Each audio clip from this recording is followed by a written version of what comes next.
রবিউল আউয়াল মাসে আমাদের নবীজি জন্মগ্রহণ করেছেন, এই জন্য এই মাসের বিশেষ কোনো ফজিলত আছে কিনা বা এই মাসের বিশেষ কোনো করণীয় আমল আছে কি নেই। রবিউল আউয়াল মাস শুরু হয়েছে। এ মাস আমাদের প্রিয় নবী সাল্লাল্লাহু আলাইহি সাল্লামের জন্ম এবং মৃত্যুর মাস।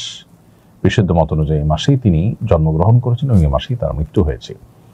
তো সেই কারণে এই মাসটি বিশেষ তাৎপর্যপূর্ণ, সেটি বলবার অপেক্ষা রাখে না যে যে মাসে নবী সাল্লাল্লাহু আলাইহি সাল্লামের জন্ম এবং মৃত্যু হয়েছে সে মাসটি যে বিশেষ তাৎপর্য রাখে সেটি খুবই স্বাভাবিক, যেটি গুরুত্বপূর্ণ মাস।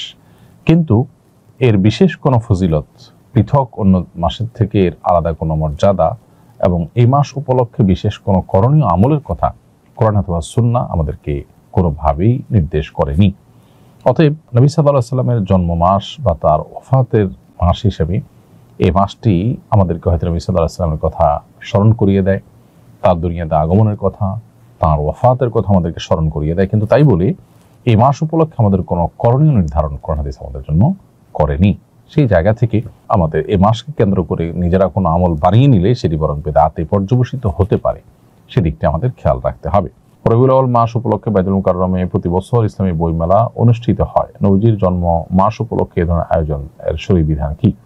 এটা মৌলিকভাবে কোনো নাজায়েজ বিষয় না, বরং দিন চর্চার জন্য বিভিন্ন উপলক্ষ খুঁজে দিন চর্চা করা, দিন ইলম চর্চা করা, এটা কোনো খারাপ বিষয় না।